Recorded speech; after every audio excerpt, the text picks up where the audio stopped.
umur saya 24 tahun, buka boros.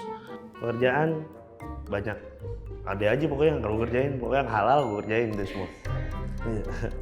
Nama saya Saindita, bisa dipanggil Eca, umur 25 tahun, pekerjaan pegawai swasta, status pernikahan masih harus dijelasin, belum menikah. Hai, perkenalkan nama aku Arini, aku 24 tahun, aku pegawai swasta dan masih jomblo bahagia. Oke, selanjutnya. Hai, aku Putri, wirausaha umur 25 tahun, punya pacar. Alhamdulillah. Nama saya Ferry, bekerja di salah satu perusahaan swasta. Saat ini belum menikah. Oke, perkenalkan nama gue Rizky Rafa, biasa dipanggil Rafa. Gue kerja di instansi pemerintahan, pegawai kontrak, dan saat ini belum menikah. Umur 25. Umur kalau gue 26. Pernyataan pertama, saya setuju bahwa agama Islam adalah agama yang kata dari alamin atau penuh cinta dan kasih. Oke, boleh dijelaskan kenapa? Menurut aku agama Islam itu kan memang penuh kasih sayang, dimana di setiap apapun aturan atau apapun di setiap aturannya itu pasti merujuk ke arah yang baik, dimana ya untuk kebaikan hambanya, yakni berarti Tuhan kita tuh memperhatikan dan memang Tuhan kita sayang. Menurut aku gitu. Oke, selanjutnya Menurut aku kalau agama Islam itu kita diajarkan bertoleransi dengan sangat besar. Kita juga tidak pernah kekurangan Kalau aku pribadi sih pernah ngalamin ketika aku susah, tapi aku selalu menemukan jalan, dan menurut aku itu Islam. Boleh saja melakukan perubahan atau operasi pada bagian tubuh asal niatnya untuk menyenangkan suami atau istri. Pasangan lah. Sama. 1, 2, 3. Aduh. Ini kalau kalian beragama juga boleh sebenarnya. Oh, boleh. Karena dari materi itu. Nggak setujunya dalam merubah bentuk tubuh kita ya demi pasangan. Kita kan dari lahir sampai sebesar ini, kita kan udah diciptakan seperti ini loh. Untuk apa dilakukan perubahan? Sedangkan kita di dalam agama diajari caranya bersyukur. Kalau kita nggak bersyukur dengan apa yang ada di diri kita, terus gimana nantinya? Jadi bersyukur aja dengan Iya. apa yang ada. Kalau menurut gue itu ini untuk menyenangkan ya. Kalau menyenangkan itu kan kita harus menyenangkan orang lain ya, terutama itu pasangan kita.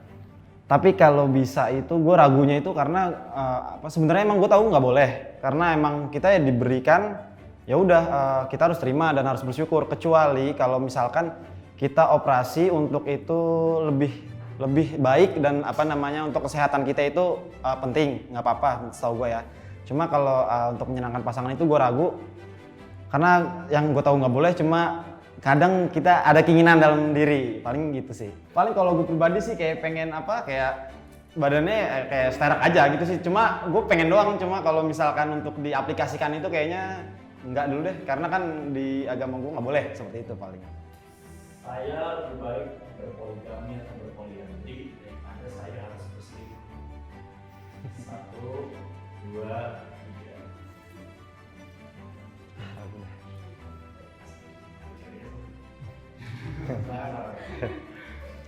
Siapa nih? Dari Ferry dulu. Oke. Kalau pribadi saya sendiri ya, poligami atau poliandri itu gimana ya? Kurang setuju sih. Kenapa kurang setuju? Satu aja nggak habis. Ngapain nambah 2 gitu loh. Satu aja kita nggak habis loh, kita nambah 2. Memang di dalam agama diperbolehkan. Tapi kan dengan artian tuh lain. Membantu untuk sekiranya memang kurang mampu orang itu, dan posisi orang itu kan janda, bukan istilahnya dia masih muda gitu, belum pernah menikah sama sekali, kita jadikan buat poligami, itu kan nggak boleh. Untuk sekarang ini kan banyak yang salah mengartikan. Kenapa poligami boleh-boleh aja gitu kan. Boleh, tapi dalam artian lain itu membantu bukan buat kesenangan diri sendiri gitu loh, tapi niatnya tuh membantu. Kalau kita menganggapnya poligami boleh dengan menyenangkan diri sendiri sih salah, itu udah nggak sesuai dengan ajaran. Berarti lu lebih baik berselingkuh. Selingkuh juga enggak, kan satu aja nggak habis. Kalau gue ragu-ragu ya, kalau menurut gue pribadi itu berselingkuh itu nggak boleh banget. Karena kita pasti menyakiti hati orang lain, karena itu nggak dianjurkan. Dan kemudian kalau berpoligami itu, gue ragu-ragu juga karena apa ya? Kalau kita misalkan berpoligami hanya untuk niatnya nafsu atau kita cuma hanya ingin, itu menurut gue nggak setuju.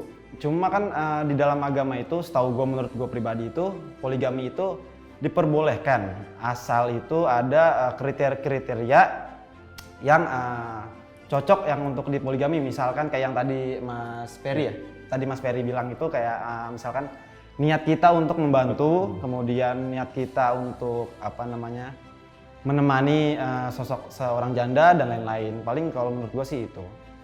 Menurut saya, seorang pemimpin tidak harus beragama Islam. 1, 2, 3. Tidak harus kan?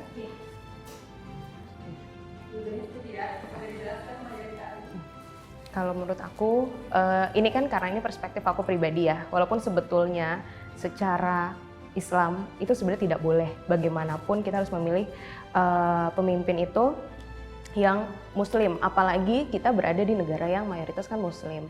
Kecuali kalau misalnya kita berada di negara yang kita tuh minoritas, kita pilih pemimpin yang nggak Muslim itu nggak masalah.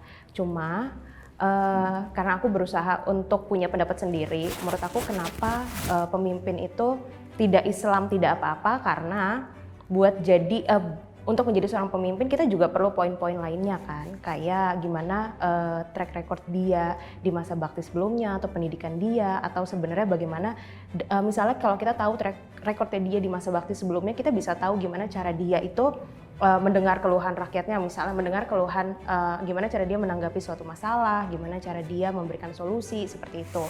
Jadi poin-poin itu apabila semisalnya ternyata kandidat lain, ini pemimpin bukan pemimpin rumah tangga loh ya, misalnya kandidat lain itu Muslim, Islam, tapi dari poin-poin yang penting tadi itu tidak dimiliki. Kalau aku pribadi sih aku nggak akan milih, lebih baik aku memilih nggak apa-apa deh dia nggak Muslim, tapi poin-poin yang tadi penting itu terpenuhi, seperti itu, walaupun aku tahu itu salah.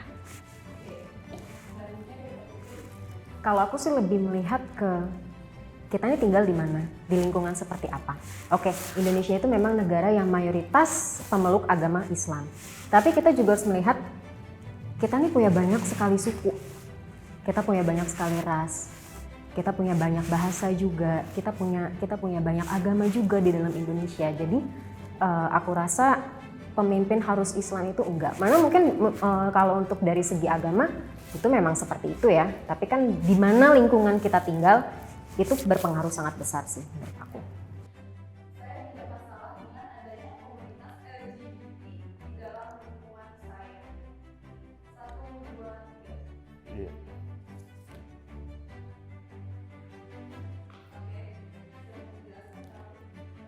Gue nggak masalah, gue pribadi nggak masalah kalau ini gue tutup muka aja. Gue pribadi, Jangan dong. gue pribadi nggak masalah karena ya urusan hidup lu di dunia bakal lo pertanggungjawabkan nanti ketika lu meninggal di akhirat nanti. Di dunia ini lo ya terserah deh, pokoknya lo selagi nggak ganggu kanan kiri lo mau LGBT kayak lo mau apa terserah lo. Selagi lo nggak ganggu lingkungan hidup lo, kalau lo ganggu itu yang bermasalah. Aku nggak ada masalah. Aku percaya karma ya, jadi kayak aku nggak tahu sifat atau sikap yang seperti apa yang nyakitin hati mereka kan, karena itu kan orientasi seksual doang ya menurut aku, yang mana itu nggak bisa dibatasin sama siapapun, dan kita sayang sama orang yang nggak bisa dimilikin aja itu nggak enak gitu, apalagi mereka yang udah nggak bisa milikin mungkin, terus dijudge sama sosial juga gitu. Aku nggak tahu kan beratnya kayak apa gitu, dan to be honest mikirin kayak kan nantinya gue bakal punya anak nih gitu. gue nggak tahu kan anak gue akan berorientasi seperti apa. Ya mungkin seperti mayoritas orang pada umumnya, mungkin enggak gitu. Yang mana gue berharapnya apapun orientasinya anak gue nanti, gue berharap dia bisa diterima sama masyarakat gitu. Saya setuju untuk menikah dengan orang yang sangat saya cintai dan juga sangat mencintai saya walaupun beda agama. Bentar deh, bentar. Ini detail banget nih bagian kita nih. Terus bagian Alwi selalu terus Alwi. Kenapa ini? Budak gue lupa pakai sumpah.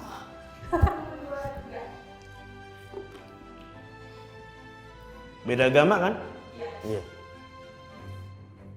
Aku gue. Coba aja deh. Oke, kita mulai dari jawaban kayaknya. Gini, kalau di sudut pandang agama udah pasti nggak boleh gitu. Tapi kalau di sudut pandang hukum kan legal ya. Dan balik lagi kayak menurut aku perasaan tuh kan nggak bisa dikekang gitu. Nggak tahu bagaimana ngegambarinnya. Cuma yang pasti aku tahu kalau di menikah itu adalah hal yang lebih sakral. Aku sadar betul memang itu adalah kondisi yang jauh lebih serius dari sekedar punya hubungan komitmen biasa. Tapi aku juga ada di satu keluarga yang punya pernikahan beda agama dan berhasil gitu. Walaupun kalau dari sudut pandang dari sudut pandang orang yang punya sudut pandang mungkin agamanya lebih dalam, itu kan dinilainya kan bakal zina seumur hidup kan jatuhnya kan. Selama menikah itu kan tidak sah gitu. Cuma ya itu, kalau misalkan dari sudut pandang sosialnya aku ngerasanya ya it's okay gitu. Kalau memang bisa bertanggung jawab atas masing-masing pilihannya gitu aja. Oke, kalau dari Kalwi? Enggak, gue gak setuju. Karena gini loh, lo pernikahan yang satu agama aja itu masih banyak yang cerai, masih banyak yang kasus segala macam. Itu yang ibaratnya satu Tuhan, satu pemimpin ibaratnya kan gitu. Satu pedoman ya. Itu masih banyak yang cerai, masih banyak. Ini yang lo mempertanyakan yang beda agama, ya gue nggak setuju banget. Karena gue pribadi bakalan nikah sama yang sama-sama yakin sama gue dan mau ngejalanin itu, ya sama. Jadi ditanya lagi kamu. Saya setuju untuk menikah dengan seseorang yang satu agama dengan saya, walaupun saya tidak mencintainya sama sekali. 1, 2, 3. Ini ada tambahan sama sekali ya?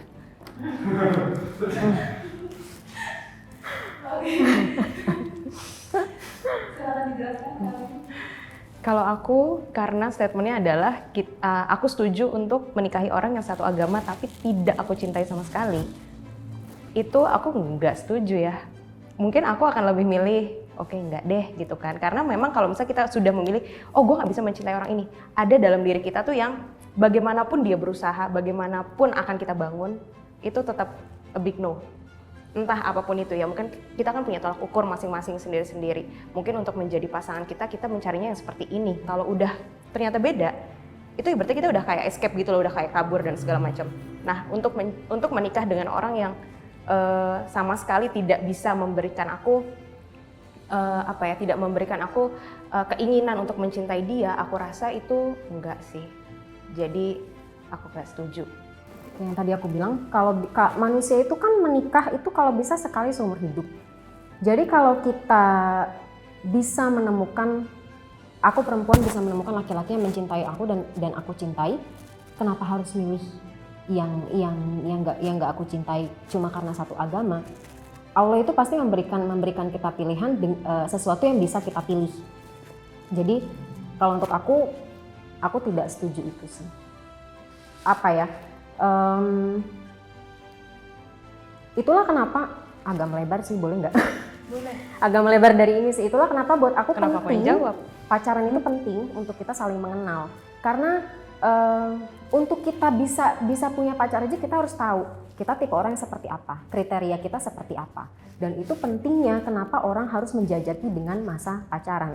Ibaratnya kita pacaran lalu kita menikah aja, itu sangat mungkin kita akan bercerai karena banyak perbedaan.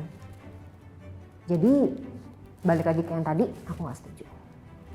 Berbuat baik terhadap sesama manusia lebih utama dibandingkan dengan sholat. 1, 2, 3. Nggak setuju ya? Silahkan dijelaskan Karin. Berbuat baik terhadap sesama lebih penting daripada sholat. Aku nggak setuju karena itu kan udah ada, walaupun mungkin aku nih belum sempurna banget ya agamanya, ibadahnya dan segala macam, tapi sholat itu adalah sesuatu yang paling diutamakan loh. Jadi berbuat baik itu adalah ibaratnya itu memang adalah keharusan kamu yang nantinya itu menguntungkan untuk kamu juga selain sholat gitu. Tapi sholat itu adalah sesuatu yang utama yang harus kamu lakukan gitu. Jadi kalau kamu bilang itu lebih berbuat baik itu lebih baik daripada sholat, ya aku nggak setuju. Gitu. Aku setuju sih dengan apa yang dikatakan Arini karena aku juga jauh dari kata sempurna ya, apalagi dalam hal agama gitu. Tapi kita percuma berbuat baik mengumpulkan pahala, tapi kita nggak sholat. Jadi memang sholat itu utama. Kalau aku sih ngelihatnya sebenarnya itu mungkin bisa dikatakan 40-60 kali ya. Berbuat baik itu 40, 60-nya itu sholat. Karena kita rajin sholat pun, tapi kalau kita nggak ngerti berbagi sebenarnya secara logika kan gini ya. Orang tuh kalau mengerti agama, dia bisa menjalankan ibadah dengan benar, harusnya apa ya, berbagi menolong orang itu kan juga termasuk ibadah ya. Jadi buat aku seperti itu sih, harusnya sih berjalan imbang, berjalan seiringan. Kalau menurut aku hampir sama dengan Kak Putri. Karena gini, menurut aku ya pada saat sholat itu kan adalah suatu peraturan yang dibuat agar kita tahu batasan-batasan. Jadi dalam sholat itu ada bacaan apa dan segala macam. Itu mengelit kita untuk ke sesuatu yang lebih baik. Biasanya bukan menyamaratakan sih, tapi biasanya orang yang memang rajin sholat itu dia udah tahu dia yang baik yang apa, yang tidak baik yang apa, gitu kan. Jadi menurut aku pada saat memang kita sudah sholat itu harusnya kita itu memang sikap kita tuh pasti akan lebih terjaga sih. Ya mungkin aku atau yang lain di sini juga pernah merasakan pada saat mungkin kita kesulitan dan akhirnya kita bertemu dengan sholat, itu ada sesuatu yang berubah dari diri kita ke arah yang lebih baik gitu loh. Jadi menurut aku sholat dan berbuat baik itu sesuatu yang memang harus berjalan seiringan dan memang akan berjalan seiringan gitu. Saya setuju untuk pacaran sebelum menikah walaupun dilarang oleh agama. 1, 2, 3. Setuju deh. Wah ini mah iya. Pasti benar. Soal cewek ya nih. Coba dari dulu. Kalau nggak setuju, pulang jalan. Oke. Pacaran dulu sebelum nikah ya. Setuju sih. Karena kan satu pertama kita kan sebelum kita istilahnya ke jenjang yang lebih serius kan kita satu cari jati diri kita dulu yang benar-benar kita tuh seperti apa orangnya. Kedua dari karakter pasangan kita tuh maunya seperti apa. Sekiranya kalau kita udah menemukan pasangan itu ya coba kita jalanin bareng-bareng gitu kan. Kalau sekarang gimana istilahnya? Mana ada sih ada perempuan yang mau digantung? Itu yang perempuan tuh. Sekarang gini, kalau kita jalanin bareng-bareng ya. Kita jalanin bareng-bareng, terus saling kenal nih, istilahnya saling kenal. Saat kita udah saling kenal, ternyata kita kan nggak pernah nyatainnya kalau kita suka sama dia, cuman kita tuh udah akur gitu, akrab. Tapi kita nggak pernah nyatain perasaan kita sendiri ke orang itu, sampai akhirnya miskomunikasi sendiri. Dan salah satu pihak ada yang merasa, gue udah nganggap lu kayak saudara gue gitu. Kalau kita pengen ke jenjang yang serius kayak gitu, itu kan berat. Seandainya dia mau nerima, tapi mau nggak kalau kita nggak pacaran, jalani sampai gitu, sampai kita nanti menjang ke lebih serius untuk nikah. Dari situ perempuan itu sendiri emang yakin gitu, yakin nggak, percaya nggak sama apa istilahnya pasangannya itu sendiri, walaupun dia nggak nikah ditawarin kayak gitu. Ya kita tahu semua kan cowok ya zaman sekarang ya kayak gimana lah ngomong ya. Kayak gimana tuh? Kayak gitu. Cowok yang masih anak. Ya. Oh iya, beda loh katanya cowok. Ya. Cowok malah beda. Cowok zaman sekarang kenapa? Ya, kalau cowok zaman sekarang kan memang ada yang memang benar omongannya bisa dipegang, ada yang omongannya nggak bisa dipegang. Iya kan. Nah dari sini coba perempuan itu kan ada batasan untuk menikah kan ya. Ada umurnya, ada batasan, beda sama laki. Laki ngomong kayak gitu mah enak gitu, nggak ada batasan, dia mau nikah di umur berapa aja nggak jadi masalah. Perempuan sendiri kan itu ada batasannya. Untuk menikah itu kan ya maksimal di umur berapa itu kan udah ada was-was ya. Di umur 28 aja dia udah was-was.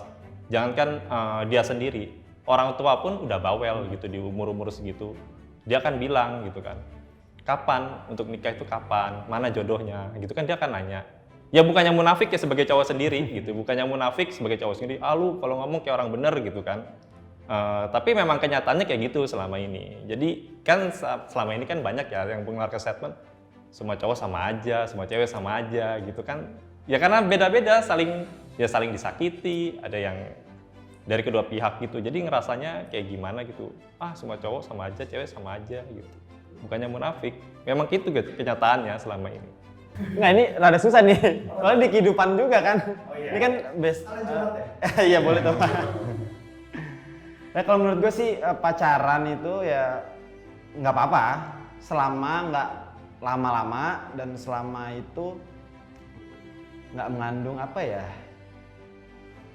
nggak mengandung maksiat lah. Kalau di agama kan nggak boleh tuh kan kita berdekatan. Ya kalau orang dulu itu gue punya cerita. Kalau untuk orang dulu itu gue cerita dari orang tua gue. Mereka itu pacaran, tapi mereka itu pacaran itu bokap gue nyamperin nyokap gue, dan mereka itu ngobrolnya itu dibatasin sama jendela, dibatasin sama tembok, maksudnya tembok terus ada jendela. Nah itu kalau orang dulu pacaran kayak gitu, gue dapat ceritanya. Iya seriusan. Disekat, jadi mereka ngobrol itu kayak, ini misalkan tembok nih ya udah mereka ngobrol, suara kan kedengeran tuh kan, cuma mereka dibatasin sama tembok yang ada jendelanya gitu. Jadi mereka itu pacaran, cuma itu bener-bener jaga jarak. Kalau sekarang kan kita pacaran ya kita pergi berdua, nggak masalah kan kalau kayak gitu kan. Kita jadi deket-deketan, nah itu kan gimana ya nggak bisa dibungkirin ya. Emang gue juga pernah pacaran kan, dan gue itu mau ngejauh dari berjauhan nggak mungkin kan, karena kita udah eranya udah 2021, udah beda. Nah dari situ tuh gue mikir ya udah pacaran nggak apa-apa lah selama masih sewajarnya, dan kita berdua itu bisa berkomitmen kalau kita pacaran itu untuk nikah, kalau kita pacaran itu untuk serius, bukan untuk buang-buang waktu atau main-main, paling kayak gitu. Perempuan memiliki derajat yang sama dengan laki-laki. 1, 2, aman.